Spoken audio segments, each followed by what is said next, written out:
यस कार्यक्रमका अध्यक्ष, मञ्चमा आसीन सबै कमरेडहरू र यो कार्यक्रममा सहभागी सबै आदरणीय दाजुभाइ दिदीबहिनीहरू, मिडिया, सुरक्षाकर्मी लगायत सबैलाई हाम्रो जनप्रिय पार्टी नेपाल कम्युनिस्ट पार्टी केन्द्रीय समितिको तर्फबाट र मेरो आफ्नै तर्फबाट जुझारु क्रान्तिकारी अभिवादन टक्राउन चाहन्छु।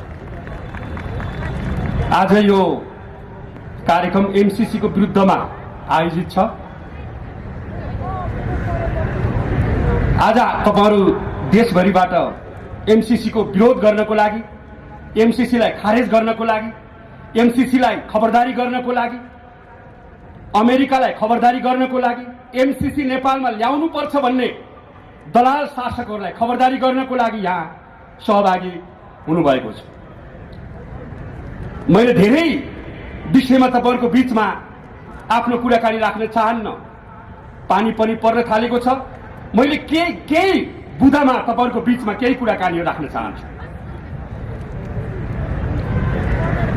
यो एमसीसी मिलेनियम च्यालेन्ज कर्पोरेसनको सन्दर्भको कुराकानी गर्दा एमसीसी मार्फत अमेरिकी उत्तर साम्राज्यवादले नेपालमा आफ्नो अधिनायकत्व लागू गर्न चाहन्छ, नेपालको सार्वभौम सत्तामाथि हस्तक्षेप गर्न चाहन्छ, नेपालमा भइरहेको क्रान्तिकारी आन्दोलनलाई नामेट पार्न चाहन्छ, नेपालका सार्वभौम सत्तामाथि हस्तक्षेप गरेर आफ्नो रणनीतिलाई, आफ्नो उद्देश्यलाई पूरा गर्न चाहन्छ।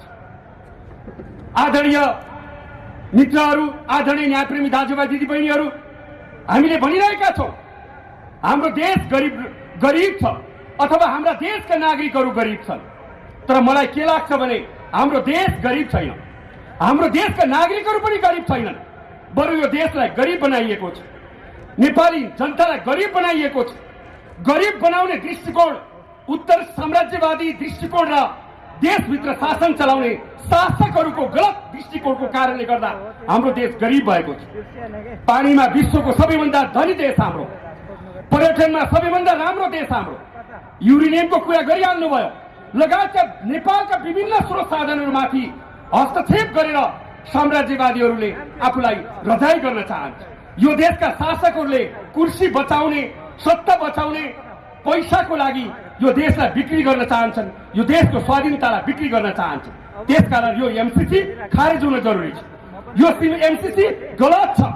यदि कसैले नेपालमा एमसीसी ल्याएर अथवा केही चाहिँ 50-55 करोड अमेरिकी डलर नेपालमा लिएर नेपाल देश धनी हुन्छ, नेपाली जनता धनी हुन्छ भन्ने कल्पना यदि कसैले गरेको छ भने त्यो आकाशतिर फर्केर थुके सर हुन्छ। म यहाँहरूको बीचमा अनुरोध गर्न चाहन्छु, आदरणीय दाजुभाइ दिदीबहिनीहरू, यसको उठानको कुरा गर्नुहुन्छ भने सन् 1917 मा सेप्टेम्बर 14 मा नेपालको तात्कालिक नेपाली कांग्रेसको अर्थमन्त्री ज्ञानेन्द्र बहादुर शाहीले अमेरिकाको वाशिंटनमा गएर गरे। अहिलेसम्म त्यो कार्यान्वयन हुँदै आएको छ। अहिले अमेरिकाले नेपालमा इमिडिएटली तुरुन्तै एमसीसीलाई लागू गर्न चाहन्छ। तर संसदबाट पास नहुँदै एमसीसी परियोजनाको नाममा देशैभरि रोपनी जमिनहरू लिएर त्यहाँ आफ्ना कामहरू गरिरहेको छ र नेपाली नागरिकको जमिनहरू उठीबास लगाएको छ। सायद तपाईले सुन्नुभएको होला मिडियामा, अस्ति भर्खरै हाम्रो पार्टीको नेतृत्वमा यही नुवाकोटमा भएका कैयौं रोपनी जमिनहरू कब्जा गरेका छन्। देशैभरि अमेरिकाले एमसीसी का परियोजना परिचालनको लागि जमिनहरू कब्जा गर्न थालिसकेको छ। तर नेपाली शासकहरू मुखमा चुकुल ठोकेर बसिरहेका छन्। आदरणीय दाजुभाइ दिदीबहिनीहरू, म यहाँहरूको बीचमा अनुरोध गर्न चाहन्छु, अमेरिकी उत्तर साम्राज्यवादले एमसीसी मार्फत केही अभिष्ट पूरा गर्न चाहन्छ। सबभन्दा पहिला हिन्द प्रशान्त रणनीतिको उद्देश्यलाई अमेरिकी साम्राज्यवादले नेपालमा एमसीसी लागू गरेर पूरा गर्न चाहन्छ। हिन्द प्रशान्त एउटा क्षेत्रमा अमेरिकाले थुप्रै देशहरूमा आफ्नो उपस्थितिलाई जगजाहेर बनाएको छ। नेपालको सामरिक क्षेत्रलाई, नेपालको रणनीतिक क्षेत्रलाई, नेपालको प्राकृतिक एउटा स्रोत साधनलाई, नेपालका खनिजहरूलाई, नेपालको सार्वभौमिकतालाई अमेरिकाले कब्जा गर्न चाहन्छ। एमसीसी को नाममा उले यहाँ यो नेपालको स्वाधीनतामाथि गिद्धे दृष्टिकोण, गिद्धे नजर लगाउन चाहन्छ। त्यसकारणले यो कुरा खारेज गर्न चाहन्छौँ हामी हाम्रो पार्टीको तर्फबाट। आदरणीय दाजुभाइ दिदीबहिनीहरू, हिन्द प्रशान्त क्षेत्रमा मात्रै अमेरिकाले अथवा विश्वका सबैभन्दा ठूलो सैन्य शक्ति भएका 7वटा देशहरू एउटा हिन्द प्रशान्त क्षेत्रमा प्रवेश गरेको छ। अमेरिकाले मात्रै दक्षिण कोरिया, जापान, त्यति मात्रै होइन चाहिँ त फिलिपिन्स, सिङ्गापुर लगायतका देशहरूमा र नेपालमा पनि आफ्नो सेनाको क्याम्पको अखडा बनाउन चाहन्छ। 3,75,000 अमेरिकी सेना हिन्द प्रशान्त क्षेत्रमा क्रियाशील छन्, क्याम्प राखेर बसेको छ, हतियार सहित बसेको छ। आदरणीय दाजुभाइ दिदीबहिनीहरू, 2,000 भन्दा धेरै एउटा लडाकु विमान सहित अमेरिकी साम्राज्यवाद यहाँ प्रवेश गरेको छ। 200 भन्दा धेरै एउटा पानी जहाज युद्धपोत बोकेर अमेरिकी साम्राज्यवाद यहाँ बसिरहेको छ। प्रशान्त महासागरको एउटा टापुलाई अमेरिकी साम्राज्यवादले एउटा चाहिँ कब्जा गरेर त्यो टापुमा अत्याधुनिक सैन्य क्याम्प खडा गरेर बसिरहेको छ। त्यही उद्देश्य सहित नेपालमा अमेरिकी साम्राज्यवाद प्रवेश गर्न खोजिरहेको कुरा म यहाँहरूको बीचमा राख्न चाहन्छु। त्यति मात्र होइन आदरणीय दाजुभाइ दिदीबहिनीहरू, सामरिक प्रतिस्पर्धा छ। एकातिर चीन बीआरआईको नाममा विश्व अर्थतन्त्रलाई कब्जा गर्न चाहन्छ, विश्व बजारलाई कब्जा गर्न चाहन्छ, विश्व बजारलाई रेलले जोड्न चाहन्छ, विश्व बजारलाई बाटोले जोड्न चाहन्छ, विश्व बजारको अर्थतन्त्र चीनले कब्जा गर्न चाहन्छ। अर्कोतिर अमेरिकी साम्राज्यवादले चीनको बढ्दै गरेको एउटा आर्थिक हैसियतलाई निम्त्यान्न पार्न चाहन्छ।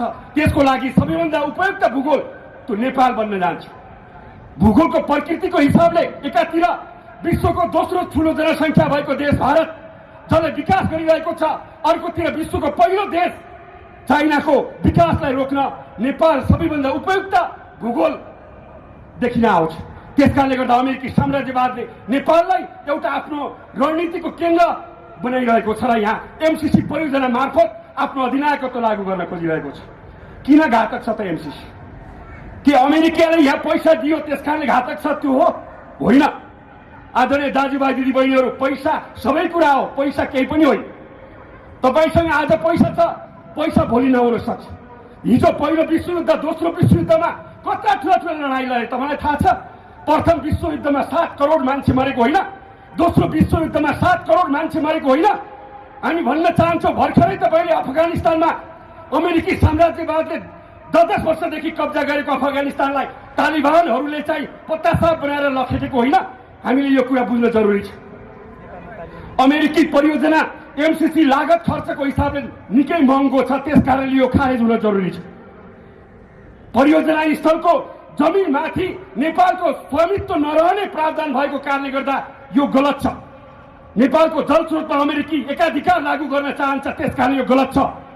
नेपालको सबै सूचना संयन्त्रमा अमेरिकाले आफ्नो दबदबा कायम गर्न चाहन्छ, त्यसकारण यो गलत छ। एमसीसी सम्झौता अमेरिकाले मात्र खारेज गर्न सक्ने प्रावधान यहाँ छ, त्यसकारण यो गलत छ।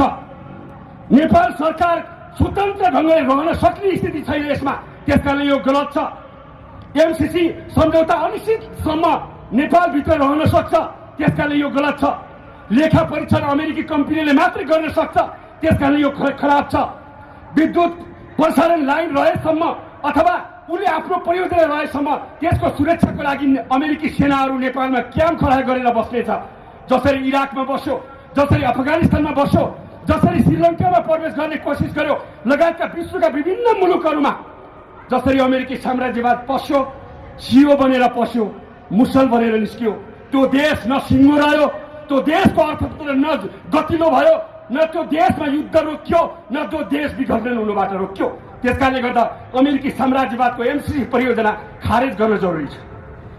अलिकति थोरै नेपालको स्वाधीनताको कुरा छ, यहाँ एकताको कुरा पनि गर्नु। हाम्रो पार्टीले भनिरहेको छ यदि विचार मिल्छ, दृष्टिकोण मिल्छ, सिद्धान्त मिल्छ, लक्ष्य मिल्छ, उद्देश्य मिल्छ भने 1 सेकेन्ड पनि छुट्टै पार्टी बनाउनु हुँदैन र छुट्टै पार्टी र नेता हुने अपेक्षा राख्नु हुँदैन। यदि मिल्दैन तपाईको चोचो मिलाउन, मोसो मिलाउनको लागि गरिने एकताले पनि हित गर्दैन। केपी ओली र प्रचण्डजीको अङ्गालो हालाइको एकता सानो थियो। 2/3 बहुमत, नेपालमा सबै कम्युनिस्ट, अब सबै कम्युनिस्ट कोही रहन्न भनेर चोचो मोचो मिलाएर एकता गरेको होइन। सागर भन्दा नि ठुलो, आकाश भन्दा पनि ठुलो पार्टी बनायो भनेको होइन। तर त्यो 2 वर्ष पनि टिकेन। एउटा भनाइ छ नि, तपाईँको नाम पर्यो सुब्बिने के खाएर उभिने। तपाईँको ठिक विचार छैन, ठिक दृष्टिकोण छैन भने तपाईँको एकता वा तपाईँको तपाईँको विभाजनले केही अर्थ लाग्दैन। त्यसकारण तपाईँले ठिक विचार बोक्न जरुरी हुन्छ, ठिक नीति र ठिक सिद्धान्त बोक्न जरुरी हुन्छ। म अन्तिममा भन्न चाहन्छु तपाईँहरूलाई, यहाँ अघि भन्नुभयो हाम्रो तिलक थापाजीले, सरकार पनि बनाऊ, एउटा सर्वपक्षीय यो सम्मेलन पनि गरौँ। अहिले हाम्रो पार्टीले जनमत सङ्ग्रहको कुरा गरेको छ। अहिलेसम्म पार्टीलाई भोट दियौँ, अहिलेसम्म नेतालाई भोट दियौँ, अहिलेसम्म यिनै पार्टी र नेतालाई भोट दिएर आएको होइन। पञ्चायती व्यवस्थादेखि अहिलेसम्म माओवादी शान्ति प्रक्रियामा आएपछि झन्डै 2/3 बहुमत दिएको होइन जनताले, सांसद चुनेको होइन, संविधान सभामा पठाएको होइन, अहिलेको केपी ओलीको नेतृत्वलाई 2/3 बहुमत जनताले दिएको होइन। तर हुँदैन कमरेडहरू, त्यही भएर हामीले भनेका छौँ अबदेखि पार्टी र नेतालाई छान्ने होइन, अबदेखि व्यवस्थालाई छानौँ। यही दलाल व्यवस्था ठिक कि वैज्ञानिक समाजवादी व्यवस्था ठिक? यही अर्थतन्त्र भएको दलाल पुँजीवाद ठिक कि वैज्ञानिक समाजवादी अर्थतन्त्र भएको वैज्ञानिक समाजवाद ठिक? अहिलेकै लुट भ्रष्टाचार भएको व्यवस्था ठिक कि वैज्ञानिक समाजवादी व्यवस्था ठिक? एकचोटि जनतालाई मतदान गर्न दिउँ न भन्दा केपीले किन खुट्टा कमाउने, प्रचण्डले किन खुट्टा कमाउने, अरू पार्टीले किन खुट्टा कमाउने? हामीले यो प्रश्न गार्न चाहन्छौँ। प्रतिबन्ध लाग्यो, 3 बुँदे सहमतिसहित हामी खुल्ला परिस्थितिमा आएका छौँ। हामी सरकारलाई भन्न चाहन्छौँ, यदि तपाईँ 3 बुँदेमा इमान्दार हुनुहुन्न भने भर्खरै तालिबानको विद्रोह सायद तपाईँले सिक्नु भएको छ नि, देख्नु भएको छ नि। यो कुरा याद राख्नुहोला। विप्लवको पार्टी जिउँदो छ, विप्लवको पार्टीले क्रान्ति रोकेको छैन, एकीकृत क्रान्ति अगाडि बढिरहेको छ। म खबरदारी गर्न चाहन्छु, यदि 3 बुँदे सम्झौतालाई अक्षरशः पालना गर्नु भएन भने नेपालमा विद्रोहको झिल्का छुट्छ। त्यो विद्रोह सशक्त, त्यो विद्रोह वैज्ञानिक समाजवाद लाउने विद्रोह हुन्छ। त्यसैले म यो कुरा यहाँहरूको बिचमा अनुरोध गर्न चाहन्छु। जहाँसम्म सुशील कमरेड, हिजो हामी सँगै थियौँ, हामी एउटै पार्टीमा थियौँ, उहाँले पार्टी बनाउनु भयो, अहिले फेरि यो कार्यक्रम पनि गरेका छ। मेरो शुभकामना छ, हामी एकता गरिहाल्नुपर्छ। के को लागि एकता? वैज्ञानिक समाजवादको लागि एकता। के को लागि विद्रोह? क्रान्ति। के को लागि क्रान्ति? जनताको व्यवस्थाको लागि क्रान्ति। त्यसो भएको कारणले गर्दा म अपिल गर्न चाहन्छु, हाम्रो पार्टीले भनेको छ चोचो मोचो मिलाएर दुई पक्ष गरिने एकताले हल गर्दैन। सबै पार्टीभित्र भएका वैज्ञानिक समाजवादीहरूको वृहत ध्रुवीकरण हामीले भनेका छौँ। आदरणीय दाजुभाइ दिदीबहिनीहरू, समय छोटो छ, हाम्रो पार्टीलाई निम्तो गर्नुभयो, एमसीसीको विरुद्धको यो कार्यक्रममा हाम्रो पार्टीको भनाइ राख्ने अनुमति दिनुभयो, धन्यवाद। तपाईँहरू सबैलाई पनि धन्यवाद। एमसीसी खारेज गरौँ। यदि एमसीसी खारेज हुन्न भने तपाईँहरू सबै आएको विद्रोह गर्न तयार हुने कि नहुने म भन्न चाहन्छु। यदि तयार हुनुहुन्छ भने हात उठाइदिनुहोस् त। यदि एमसीसी नेपालभित्र आयो भने जुनसुकै प्रकृतिको विद्रोह गर्न तपाईँ तयार हुनुहोस्, हाम्रो पार्टी पनि तयार छ, सायद सुशीलजी पनि तयार हुनुहुन्छ। यति भनेर बिदा हुन्छु। धन्यवाद।